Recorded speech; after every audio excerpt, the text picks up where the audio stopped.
This week's episode of the Rural Woman Podcast is brought to you by the patrons of the Rural Woman Podcast.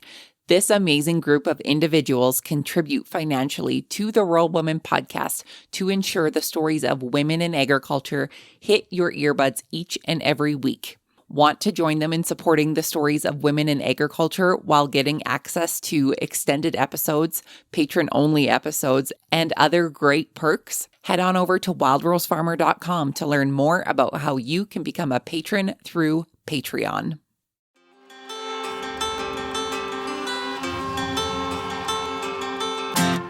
Hi, I'm Caitlin Dubin, and this is the Rural Woman Podcast. I'm a first-generation farmer who married into agriculture. Born and raised in a city, I was so unfamiliar with where my food came from, but I was determined to figure it out. Through my journey into agriculture, I saw women who were strong but humble, often taking a back seat. To me, these women were leaders who deserved a seat at the table. I created the Rural Woman Podcast to share the voices of women in an industry whose stories often went untold. The rural entrepreneurs who live and breathe their work, full of grit and pride. We come here to share our stories, to be in community with each other, to be challenged and inspired, but most importantly, to be celebrated and to be heard. We may not all live, farm, ranch, or homestead the same, but we are all connected. We are rural women, and our stories are worthy of being told.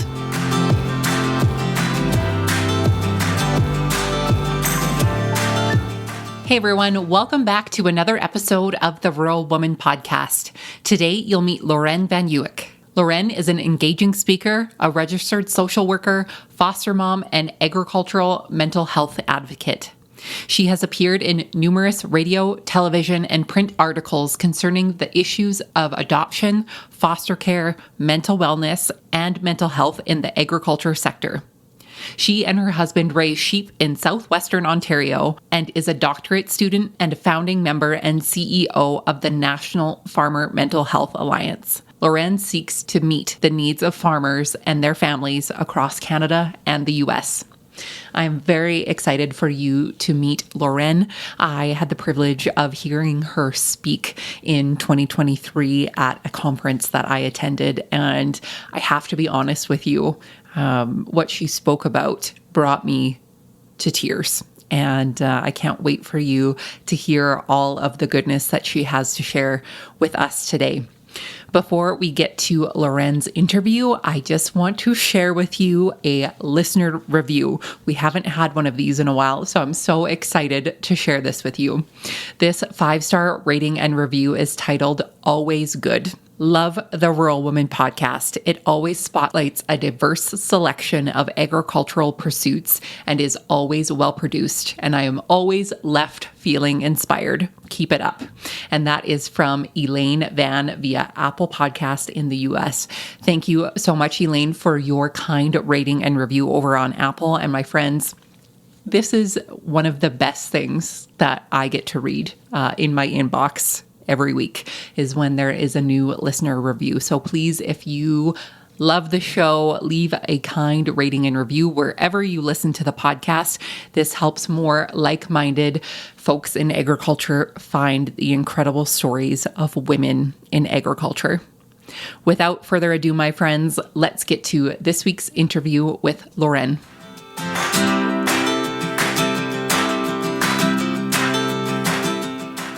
Lauren, welcome to the Rural Woman Podcast. How are you today? Oh, I am fabulous. I'm absolutely delighted to be here. It feels like, Caitlin, you and I have connected. It feels like months ago. And so finally we get a chance to really have a good heart to heart. I love it. Yes, we were chatting before I hit record, how many times we've tried to sit down and speak with one another, and it just didn't work out. But I feel like this is the kickoff to my 2024 recording season. So I feel like it's right. It feels like it was the right time. Oh, that's awesome. That's right. Yeah, that's right. Yeah. Fabulous. Exciting. Yes. So Lauren, tell us who you are, where you're from, and how you got your start in agriculture. Oh, awesome. So I was a little girl, grew up on a small farm, and I used to love to walk my sheep down the road, and it caused all sorts of people to stop and ask if they could pet my sheep. So my start in agriculture, my love for livestock and my love for the land began very early. And then I met and married my husband, who was from Prince Edward Island, and his dad worked on potato farm. And so I got to learn all sorts about potato industry on Prince Edward Island. And then we settled in southwestern Ontario, and we have a sheep farm here, and we have an on-farm bakery and a few other value-added products. So that's kind of, in a really small nutshell, my introduction to agriculture. So you were born and bred into agriculture, and I love that you would take your sheep for a walk as a child. As a grown adult, I've been known to take my goats for a walk around the neighborhood, and I think the neighbors just shake their head at me. They just have to give it a try once and they'll be sold. Exactly. So tell us more about your current operation. When did you move to Southwest Ontario, and what made you and the potato farmer decide that sheep was going to be part of your operation? So we lived in Red Lake, Ontario, which is kind of considered the far north in Ontario, which is 7 hours north of Thunder Bay. And then we moved to Winnipeg, Manitoba, and then moved back home to southwestern Ontario. And it was always our dream. There was something for us about raising our kids on a farm that was really meaningful. You know, I think just we saw it as an opportunity to kind of grow together as well. We met and married very young, and we had all sorts of dreams, and many of those dreams have come true. And raising and growing together on our farm was one of them.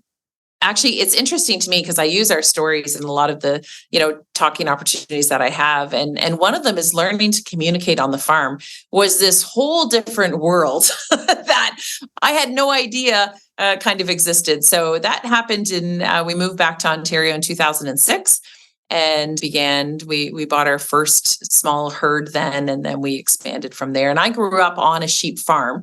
So I had a little bit of this experience with I also had a nursing background, and so I had the experience with some of the more nurturing aspects of raising young lambs and some of the tender loving care that they required early on. And my husband had a lot more experience with the equipment and kind of some of the larger operation pieces. Right. So you just meshed all of those skills together, and now here you are. We did, not easily though. It takes a lot of work to do that meshing piece, right? Right. That hard work in the meshing, I think those are the things that part of us tries to forget as we move forward in our lives. But those are important pieces that, make us who we are today and how we're able to communicate and run successful operations. But I know in any early years of whether it's marriage or a company, a farm, whatever it is, those are hard years. They are. They're growing years. We learn a lot about ourselves, right? For sure. And so, yeah. So it's been a fun journey. So we still have sheep, and now we have some laying hens and a few other extra pieces to our puzzle. We've raised pigs and turkeys and had a few ponies on the farm, and so yeah, we've gotten to learn a lot. You mentioned a bakery, and I'm just asking out of curiosity, what kind of bakery do you have, and can I come to your bakery? Yes, you can come. So it began I guess during COVID. Our daughter, who's chosen, she came to live with us when she was 18, needed some things to do. And so I said, well, I'll help you do some baking, and you can set up a little stand at the end of the road. We live on a pretty busy kind of country road. And so she did, and she sold $800 worth of donuts basically in the first day. And so she thought it was quite lucrative. And from there it grew. And for the most part, we bake bread. We bake a bread called challah bread, which is a Jewish friendship bread. And sourdough, of course, is a favorite of many. I baked a couple loaves of sourdough this morning. We bake honey whole wheat, all sorts of different breads. And then we, of course, have some desserts. And what we learned is if I bake with a few helpers all day on Fridays, and then we took it to the farmer's market on Saturdays, and we sold our lamb and some of our other kind of value added. So we have wool, obviously, from our sheep. So we have wool dryer balls and wool quilts, batting, and things like that we are able to sell that at the farmers markets, and really build our sense of community within that. It's really a beautiful relationship. I really love going to the farmers markets because it's an opportunity for our communities to really, support farmers in one aspect, but really kind of value. I don't really like the term so much support as much as I do kind of value and appreciate what farmers bring to our community. And so I love that aspect of our business. Very cool. And I have to say, I'm really hungry now that you've told me about all of the good things at your farm compared to what's at my farm right now. And none of it sounds as good as that. So not only are you a farmer, you have a very important off-farm job. So tell us more about what you do to fill your day. So I am a registered social worker in the province of Ontario, and I have a master's in mental health counseling. I'm actually a PhD student at the University of Guelph right now. And I have the absolute privilege of walking with farmers when the walking's tough. And so I have had numerous times where I have been able to kind of help people when they're struggling in an industry where we're not always really good about articulating we need some support. In our industry, we're really good to ask our fellow farmers if we need help with a sprayer or we need help with equipment repair. But we're not always so good when we need help from an emotional standpoint, or when we're feeling kind of stuck. And so, the term mental health would probably be plastered across with my name, but it's really about helping one another kind of find the rhythm again that makes farming and agriculture in general that sustenance of life. So that's where myself and a couple of other social workers got together, and we formed a company called the National Farmers Mental Health Alliance. And so we work with clinicians all across Canada, some in the United States. We even have one in the UK now who have taken appropriate training and have lived farm experience so that we can make sure that farmers are really getting the support that they need. Some of the most critical research that's been done by Caitlin Vagro out of Australia, and some more local here at University of Guelph, Dr. Leith Deacon and Dr. Andrew Jones-Bitten and her team, really centers on the fact that there's barriers for farmers to access support. And so our goal is to help reduce those barriers and make sure that people are able to speak farmer, for lack of a better term. I'm actually coming out to Alberta in April to speak with a group of physicians about, how do you incorporate kind of the language of agriculture and how do you ensure that you're actually able to meet those needs and pick up on those pieces when farmers are struggling. For sure. And so that's my off-farm job, which is actually, it's incredible. It's such a privilege to hear those stories. And thank you for hearing those stories. I'm curious, what drove you or interested you in the field of mental health to begin with? Well, that's a great question. I actually began working before I did my master's for Children's Aid. And as many of you know, that's, of course, working to advocate for children. But I felt as though it didn't support where the real healing needed to happen. And so I sought a counseling degree in order to help the moms and the dads and the families. Many of them that I worked with were rural. So I'm thinking of one family in particular who, there just hadn't really been a sufficient appreciation for the culture of agriculture and for the culture that this family exhibited and lived within. And it resulted in some really painful experiences for the family. And I just thought there's a better way of doing this. And so if I get the appropriate training, perhaps I might someday be able to help agricultural families be an advocate, have a voice, and learn, right? Because if there's nothing in agriculture if you're not learning every day. It is, if you want to be part of the agricultural landscape, you're actually committing to learn every day because our world is ever changing and agricultural landscape in Canada and around the world is ever changing. And so I thought perhaps I'd be able to be part of that. After I got my degree, I worked with a few agriculture clients who had gone to see a therapist, and that therapist just didn't have an understanding of agriculture. So an individual had lost their 5th generation farm to bankruptcy and went to see a therapist. And the therapist said, it's really not a big deal, save up some money, just buy a smaller farm. So it really, the grief piece wasn't appreciated and all those other pieces were neglected.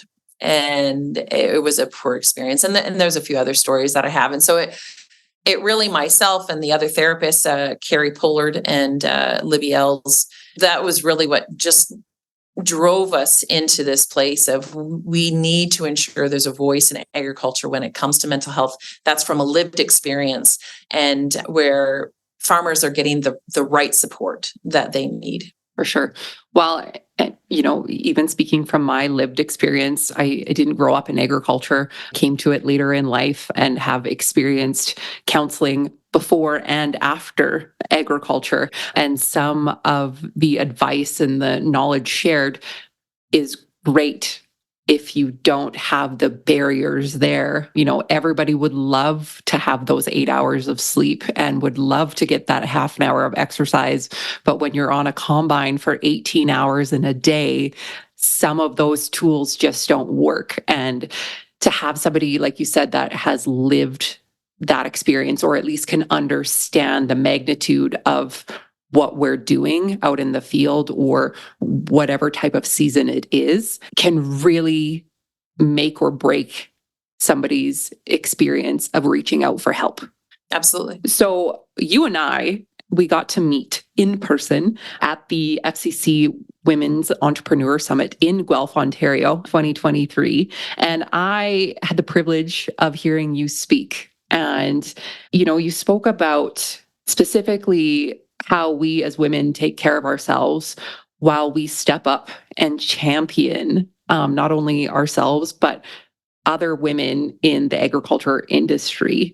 I want to focus specifically on women and our mental health, as we are on the Rural Woman podcast. Not that the men's don't listen. They should listen because they would probably have a better insight of what's happening. But what do you think are some of the unique barriers that you see women in agriculture face when it comes to mental health? I can't go much further without acknowledging the vast roles women play on the farm.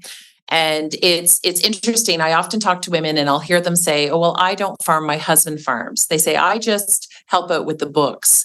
Or, I just drive the grain cart in the fall, or something to that effect. And I there's this piece of me that screams, because like, you are a farmer. You play an incredible, vital role on the farm. And some of the most concerning research, particularly post-COVID, that Dr. Leif Deacon and Dr. Brianna Hagen have talked about, is the significant decline in mental health, in a sense of wellness among women in rural areas, specifically in agriculture. And, there's all sorts of different reasons for that. But one of the main reasons is women are the sole supports for their spouses. We have all sorts of men who are struggling. And I'm using these generic terms. I recognize that, it may encompass, different identities within it. But for the most part, I'm just going to, kind of speak plainly, that we have all sorts of men who are working full-time on farms, enduring chronic stress and, some really tough situations. And their sole support is their spouse. They talk with their spouse and only their spouse. They don't go and see a counselor, and they don't convey their struggles to friends and family members. And so that woman is taking on those stressors and is less likely to access her own mental health support unless her husband does first or as well. So I get all sorts of phone calls from women who are like, my husband really needs some help and some support.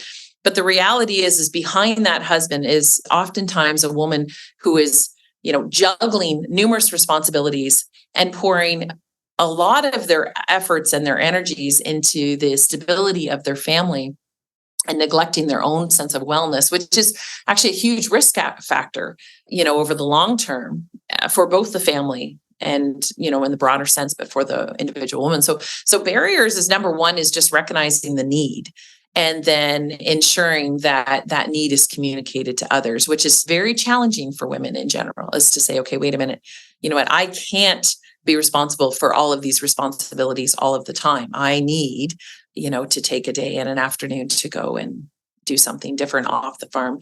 And physically getting off the farm is really important. I think we don't always recognize the value of actually physically getting off the farm, because we live so isolated and so much can be delivered to us now. But specifically for the barriers is recognizing the need and then communicating that need, And then the other piece of it comes back to that agricultural awareness piece of it, is really recognizing the various roles women play on the farm and how complicated that can be when you go to see a therapist. If you're seeing a therapist who, maybe doesn't understand all of those pieces and says, well, you just need to do some more self-care. What if you go and, get a pedicure and a manicure? It's just not really realistic for a lot of, women in agriculture. And if it is, that's fabulous. That's wonderful. But I think we really need to, as women, step back and recognize, what do we need? Because for me, it might be an ATV ride. Right? Like, it might look completely different for some other women. And so we need to spend that time kind of being mindful, recognizing what we need, communicating that need, and implementing a plan. So you had mentioned something earlier about women when they're describing themselves, and they're describing themselves as, well, I'm just the farmer's wife, or I'm just the bookkeeper. I'm not a farmer. And then further on, talking about how do we communicate what our needs are and all of these things. I want to see if there's a thought that I can put together for this. I feel like there's some sort of correlation between women not knowing what their value is into knowing what they need. Because if they knew their value as that key role in the operation, then would they have an easier time sharing what they need? I don't think you could say it any more clearly, to be honest, Caitlin, because that piece about value is really neglected. And it's so unfortunate, because when we recognize what we bring to the table, I think we tend to think that even self-care, or, we're being selfish, or we're being arrogant if we articulate what we bring to the effectiveness of an operation. But the reality is we're adding value to an operation. I mean, if someone was to kind of delineate a woman's role on the farm, it would be very difficult to encompass all of those responsibilities. And I'm not trying to diminish. I'm not saying that a woman's role is more important than a man's, or within the context of a relationship. But I think we struggle as women to recognize our value, period. I was counseling one time this young woman. She had grown up on a farm, was very, very active on the farm, volunteered in her rural community, was captain of her specific sports league, got straight A's. And she was in my office wondering why she was sad so often. And I said to her, has anyone ever told you that you're precious? Has anyone ever told you that you have inherent worth? And she cried at that moment and said, no, I've never heard that. And I don't think I believe it. And so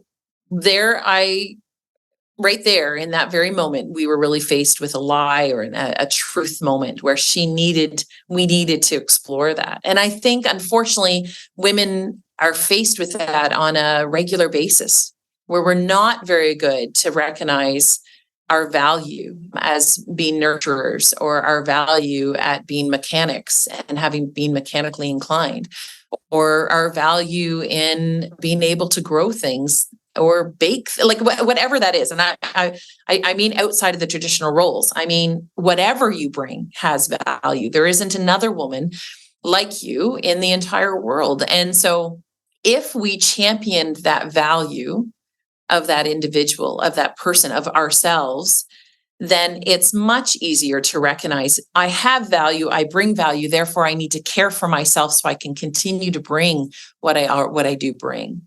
But you're right, if we don't recognize that value, it's very challenging to then set a boundary or say what our need is, because there's this gap between value. And farmers are really, we're preoccupied with productivity. We really like to ensure that everything is productive. And, I understand that, but we often see productivity based on a financial component, or based on a materialism component, rather than, what we bring from an emotional perspective, and stability that can be brought as well. Well, and I just think if our physical and emotional health aren't there, or we're struggling, how do you make that bottom line be efficient? How do you make that profit if you don't have the right tools to do it? So if we're talking about machinery, if we're talking about harvest, if you don't have a combine, you can't get your harvest off and all of the other things. But if you don't have a healthy, well enough person to run that equipment, you don't have anything. It just seems really, when you take a step back and look at it, it makes sense. But when you're in it, and when it is the busy time and you should be taking care of yourself and you are running on empty, it's really hard to make it seem so simple. Yeah. It is. It is. And fair enough. I mean, when we get into that area, part of our brain kind of takes over and says, you just have to get all this work done, and so that's part of our work with farmers, though. I mean, we're long-term planners as farmers. We certainly can't just plan for tomorrow, because we have a longevity to our occupation and to our lifestyle, to our world, to our culture.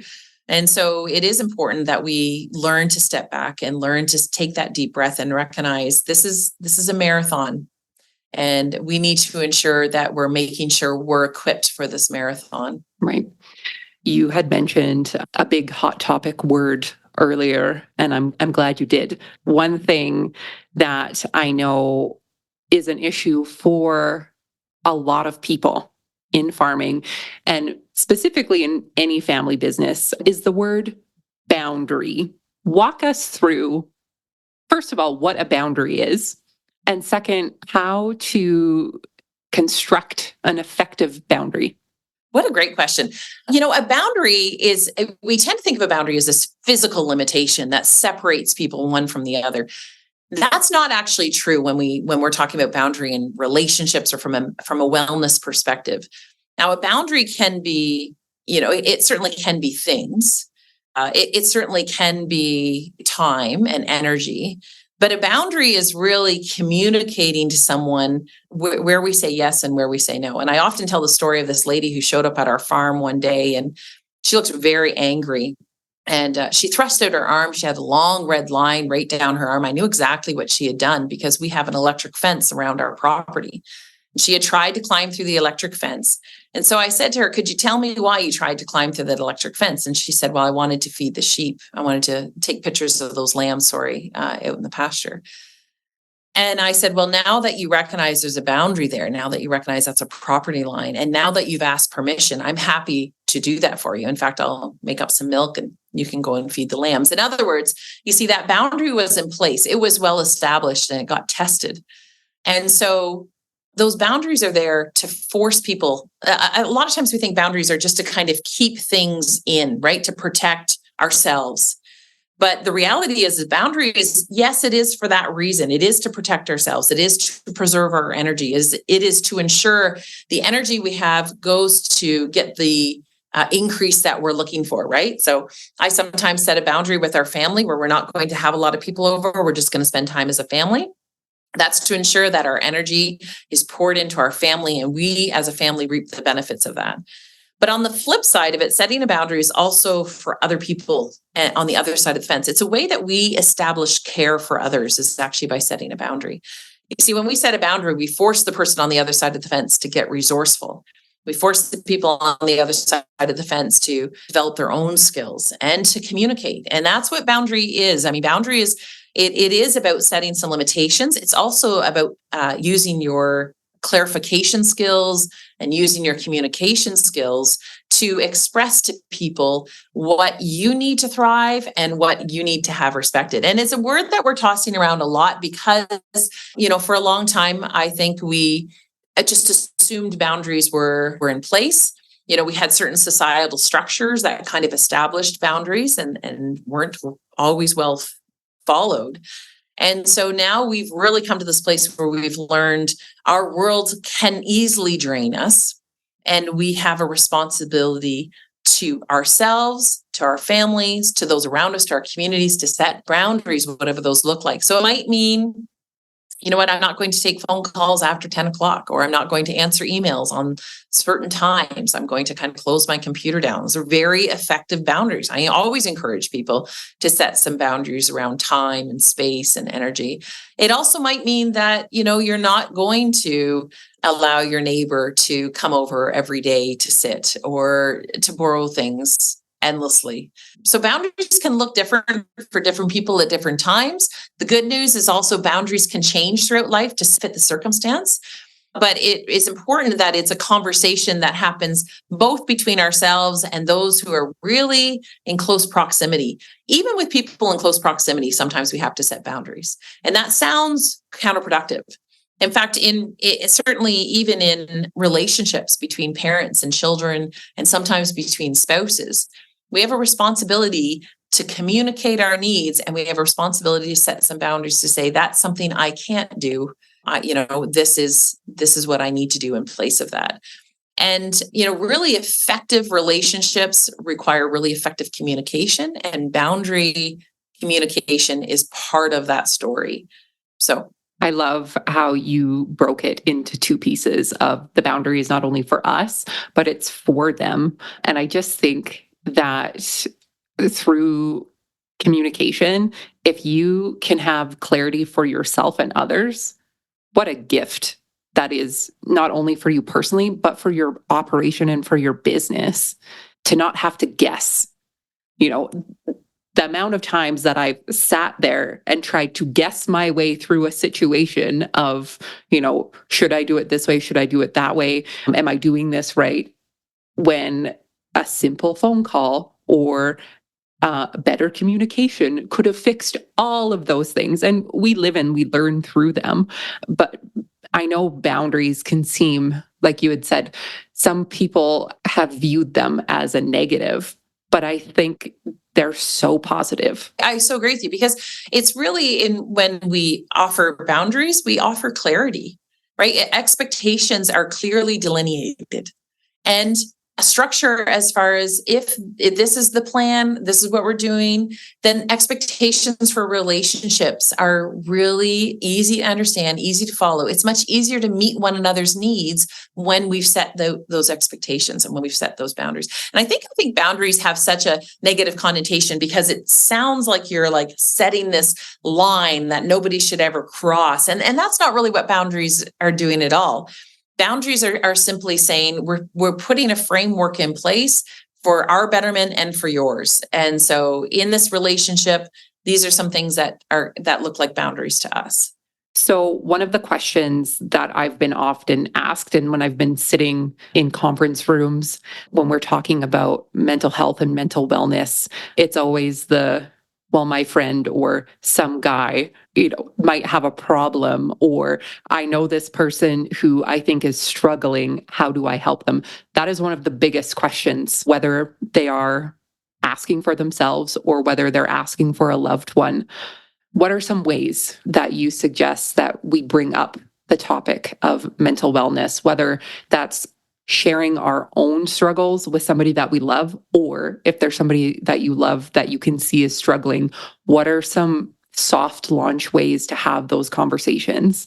Well, I love what you've asked me here, because unfortunately, for whatever reasons, we have these beliefs and we have these kind of emotional expectations, so to speak, where it's like these do not go areas. And I've worked with lots of clients who have those, we can't talk about that.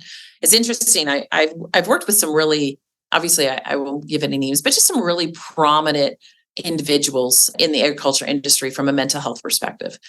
And I'm always kind of amazed at, after they've experienced some success, they're like, wow, and they tell people. And so the interesting thing I find with farmers, so often I hear people say, oh, well, farmers don't want to talk about it. I'm like, actually, I find the opposite. When we've had a good positive experience with counseling, or when we've had a positive mental health kind of breakthrough, whether that's with counseling or maybe medication or just family kind of coming alongside and cheering us up because we've communicated our needs, the fallout from that is actually we're willing to talk about it. Which is kind of the key to success, is our willingness to say, hey, you know what? I went through a hard time before. I know what it's like. And, I don't know your exact circumstance. I don't know exactly what you're experiencing, but this is what I found helpful. It is absolutely liberating. And I think it's happening more often now, which I'm thrilled for. But as a family member, you're right. So often we're like, well, Jim Bob down the road, I think, right? When we're really we're really struggling ourselves. And so I also want to say that's okay. If you're not at a place where you can say, you know what, I'm struggling, or I notice my husband's struggling, that's okay. But if you're working with somebody one-on-one, I really encourage you to get curious. I think oftentimes we make assumptions, unfortunately, and sometimes we are afraid of simply asking the questions. So I invite you to ask some of those hard questions from a place of curiosity. In other words, hey, I've noticed that you're not sleeping so well. Help me understand what's going on. If we come to that place through curiosity, rather than from like a very strong, like, you're struggling, you need help, you need to go talk to someone, that's not helpful. We just get defensive for good reason. We get defensive. And so instead, if we can approach things through curiosity, I often say to people, it's like you kind of drop a stone in the water and let the ripples do the work, right? You can step away. So if it's within family members or with a spouse or, a good girlfriend and that you are really connecting with, you just like, you know what, I'm wondering if it would be helpful if we explored this together. And, if you can, go to the session with them, help them make that phone call with them and come alongside. But it's also okay to kind of drop that pebble and allow it to percolate and allow it. We sometimes, as farmers, we typically are fixers by nature. We like to jump in there and kind of solve problems, and we can't always do that. And so we need to allow the process where we can remain curious, we can be as supportive as possible in that vein.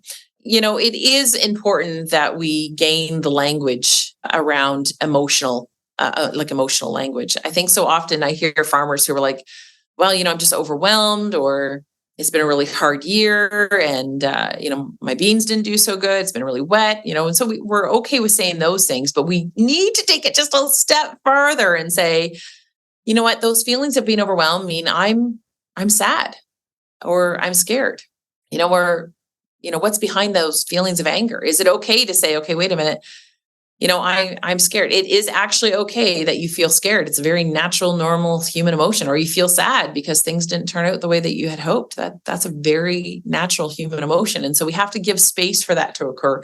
And that's one of the ways that we can support one another, is kind of encourage that conversation along the way. Right. You bring up the topic of, being able to speak about emotional language. Even the term mental health isn't a negative thing. When you say I have mental health, well, we all have mental health. We have mental wellness. We have mental anguish. We have all of these different things. Mental health is an all-encompassing umbrella word. And like you said, being able to break it down to the actual pinpoint of the emotions, where I'm sad, or I'm happy, or I have anxiety, or I am feeling low, or whatever it is. Like you said, being able to dig deep into those, and even just sharing your own experience about something as simple as that allows the person that you're talking to be like, oh, it's okay to talk about these things with you. Or if you do talk to somebody about it and you kind of get that yucky feeling, it's okay to recognize that you're not emotionally safe to talk to that person. Maybe not right now, but in the future, maybe. But I know there's been conversations that I've had where I know I've felt open and I've shared, and it almost felt like I hit a brick wall. And it's a really yucky feeling. It is. And I appreciate your courageousness to have that conversation in the beginning, because there is vulnerability. Anytime we share a story about our own sense of wellness, there's vulnerability within the agriculture community. I don't know if anybody else notices it, but we're actually quite highly competitive. It's not a day goes by where on Facebook somebody's not posting, well, I got so many bushels per acre, or my beans are up, and I've got 99% catch rate, or whatever it is. Like, we tend to be quite competitive. And I think that's, again, goes back to that conversation about value that's tied to production. We really need to kind of break up with that idea, to be honest. But kind of coming back to your point there about kind of opening yourself up. I'm not sure if I'm sure you've heard of Brené Brown. She talks about vulnerability, and, without kind of recompassing her story, she used a sign language interpreter to talk about vulnerability. And the sign language was a person's knees kind of buckling under themselves. And she said, oh, that's not the vulnerability I'm talking about. And so the individual said, oh, well, this is the other form, which encompasses two hands kind of opening up one's chest. And she said, that's vulnerability. It's really important that we understand that there is a space for that vulnerability where we open ourselves up. There's also an ability to close that back up and be protective of ourselves, because you're right. There's times where we hit that brick wall. And if you experience that, I want to invite you to say to yourself, well done for taking the risk, and then well done for protecting yourself. It's okay to close yourself back up and say, this isn't safe right now. Maybe someday I'll come back to that. Maybe someday that person will come back to me and say, I didn't receive it well at that time because it was just too much for me. And, there's all sorts of reasons why you feel that kind of shut down. So it's okay to protect yourself. And we have to be willing to do that. That's part of that boundary setting as well, is that when we are vulnerable and when we kind of share our story with someone else, and that story is not well received, it's precious. Your story is precious. You are precious.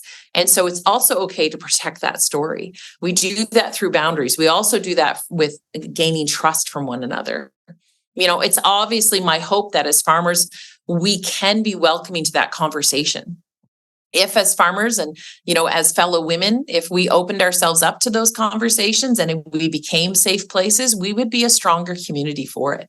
In fact, the research is actually outstanding, where it talks about the strength of, they call it social capital, but it just means that our ability to share with one another and to team up with one another grows when we open ourselves up.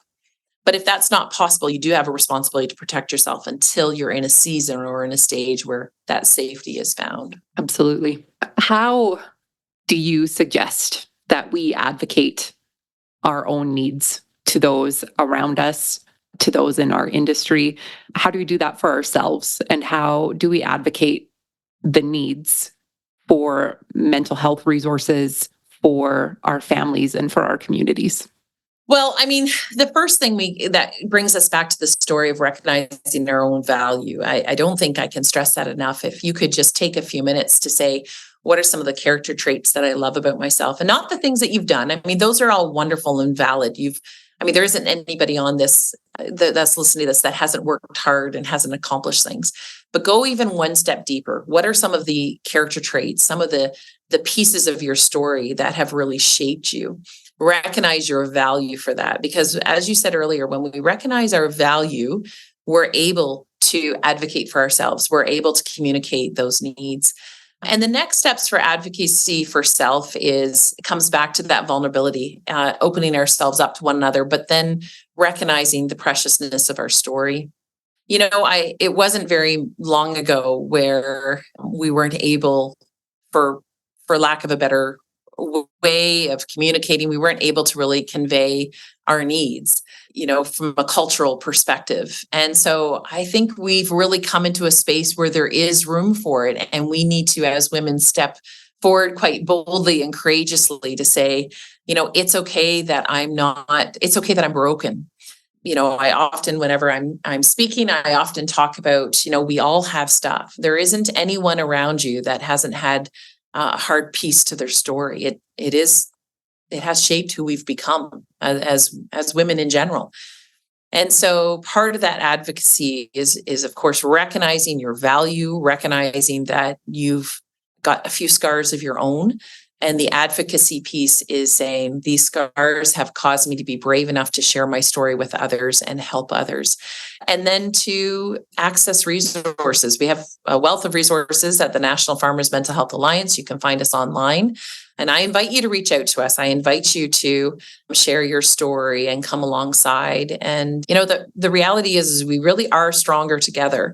And so finding that right therapist for you, or finding that family member that's willing to really hear you and validate and support. And then also being willing and brave enough to say, what skills do I need to gain in order to change things? I don't want to stay in this place. I want to change things. And being willing to do that is really critical. Right. And not only does that help you as a person, but like you said, it's the ripple effect that it will help others once you have the skills and knowledge for yourself to support yourself, your family. It goes out into the community, it goes out into the industry, and it just makes it a better place for everybody. I think this podcast is a perfect example. I mean, Caitlin, when you started out, I doubt you had any idea that it would grow to this community.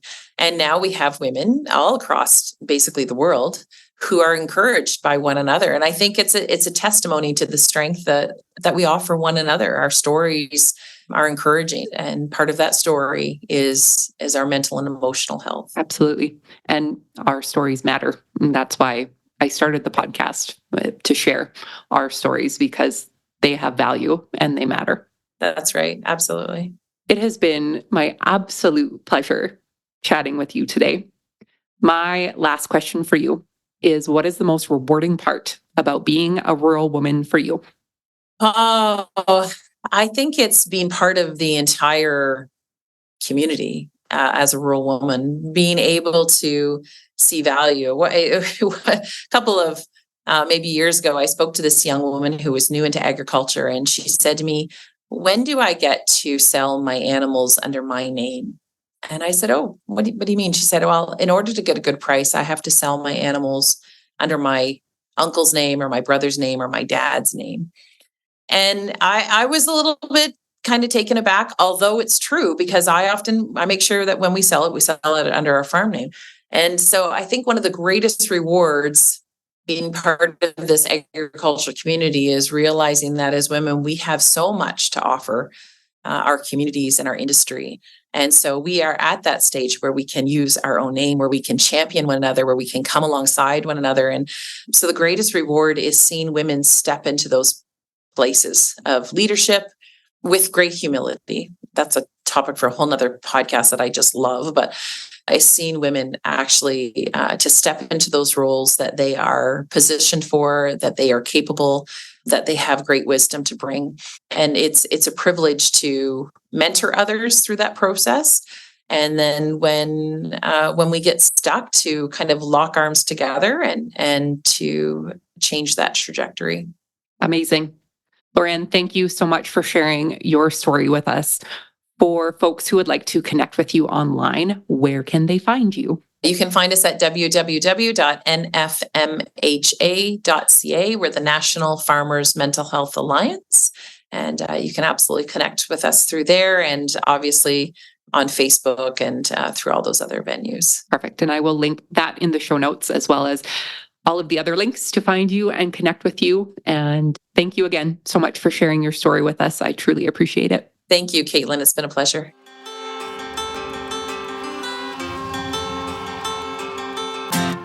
Thanks for listening to the Rural Woman Podcast. The Rural Woman Podcast is more than just a podcast. We are a community. A huge thank you to the Rural Woman Podcast team, audio editor Max Hofer, and admin support from Kim & Co. Online.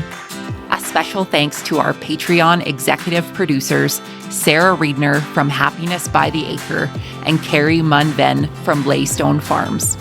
To learn how you can become a Patreon executive producer or other ways to financially support the show, head on over to wildrosefarmer.com to learn more. Be sure to hit the follow or subscribe button wherever you listen to the podcast to get the latest episodes directly on your playlist. And if you are loving the show, please be sure to leave a rating and review on Apple Podcasts or any other platform that accepts ratings and reviews. You can connect with us on social media at The Rural Woman Podcast and with me at Wild Rose Farmer. One of the best ways you can support the show is by sharing it. Send this episode to a friend or share on your social media. Let's strengthen and amplify the voices of women in agriculture together. Until next time, my friend, keep sharing your story.